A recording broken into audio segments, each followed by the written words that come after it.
Merci Gilbert pour cette transition. Et en fait, ça nous emmène à une question que je ne comptais pas poser maintenant, mais qui me semble intéressante et elle tombe à point nommé. On a eu une question qui dit, la sexualité a-t-elle toujours été présente, hors reproduction, à travers l'histoire? À partir de quand on a parlé de plaisir? Est-ce qu'on a toujours parlé de plaisir ou pas? Voilà, où est-ce qu'on se situe? Est-ce que tu peux nous aiguiller là-dessus, Virginie? Alors, je ne peux pas vous donner de date exacte, tout simplement parce que pendant des millénaires et des millénaires, les hommes n'ont pas produit de texte et que l'expression du désir, on la connaît à travers les textes. Mais on a découvert des pénis sculptés dans de la corne d'animal ou dans de la pierre qui remonteraient à 18 000 ans, c'est-à-dire à la préhistoire, à l'époque de Cro-Magnon. Donc, encore une fois, on est limité par le fait qu'on n'a pas de texte. Donc, on peut supposer que soit on a des objets dont on a totalement oublié le sens et dont le côté phallique était juste décoratif, soit des objets qui étaient utilisés dans un cadre cultuel, c'est-à-dire religieux, et là, encore une fois, ça nous échappe, soit on a des objets qui avaient vraiment une fonction sexuelle de godemiché qui servaient donc à occuper les longues soirées d'hiver sous les tentes, et pas dans les grottes, puisque les hommes préhistoriques ne vivaient pas dans les grottes.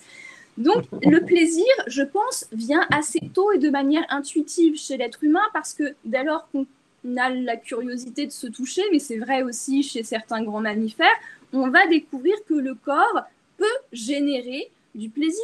Et puis, je pense que Gilbert aura des choses à dire aussi, mais il y a aussi une dynamique biologique. Quand une femme est en phase d'ovulation, elle ressent aussi davantage de désir, ce qui la pousse vers le corps de l'homme, ou du moins à se satisfaire toute seule peut-être, ça dépend aussi des femmes, difficile de dire pour des périodes très anciennes. Mais en tous les cas, ce qu'on sait, c'est que dès lors qu'on est dans une civilisation de l'écrit, donc on va remonter à plusieurs milliers d'années pour l'Antiquité égyptienne et dans les autres civilisations aussi, l'érotisme devient un art.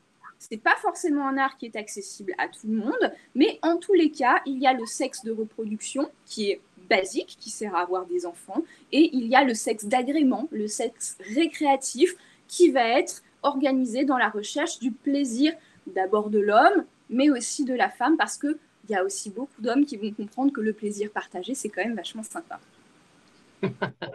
Alors, cette question, elle est très importante. D'ailleurs, mon rêve, c'est qu'on ait un jour la réponse à ça avant que je disparaisse, que quelqu'un trouve la réponse à quel moment l'être humain a transformé la sexualité de reproduction à plaisir.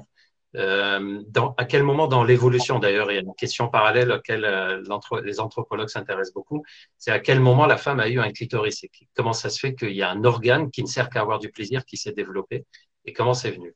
Alors, c'est vrai que globalement, on imagine que c'est très ancien, de la même façon que l'alimentation, c'est-à-dire la nourriture était prévue juste pour survivre, pour se nourrir. Et un peu à la fois, l'être humain l'a transformé en un plaisir. Il s'est dit, tiens, la pomme, je vais peut-être la faire chauffer un peu, je vais voir le goût que ça a, plutôt que de la manger comme ça, comme les autres animaux.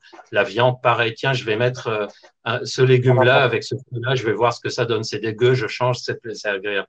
Et on imagine que pour la sexualité, c'était à peu près la même démarche. Donc, effectivement, ça doit remonter à très, très longtemps. D'ailleurs, on a gardé des traces du phénomène biologique. Tu as parlé des femmes, par exemple, avec les cycles. Il y a, par exemple, un phénomène qui est très peu connu chez l'homme, qui est le fait d'éjaculer rapidement quand on a des troubles de l'érection.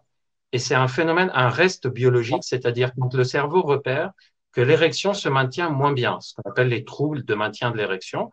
On peut à ce moment-là voir apparaître une éjaculation qui devient précoce. Pourquoi? Parce qu'il y a un réflexe animal qui dit, si je perds mon érection, il faut vite que je me dépêche de jouir pour la reproduction. Et donc, il y a des hommes qui consultent pour éjaculation précoce apparue secondairement, et en réalité, c'est un trouble de l'érection, mais on éjacule vite parce que l'érection retombe. Donc, on a gardé des choses de type biologique, mais probablement que l'homme a transformé la sexualité de reproduction à plaisir depuis très longtemps. Moi, j'imagine comme ça spontanément que c'est depuis qu'il a fait la même chose pour la nourriture, parce qu'on trouve beaucoup de corrélations entre les deux.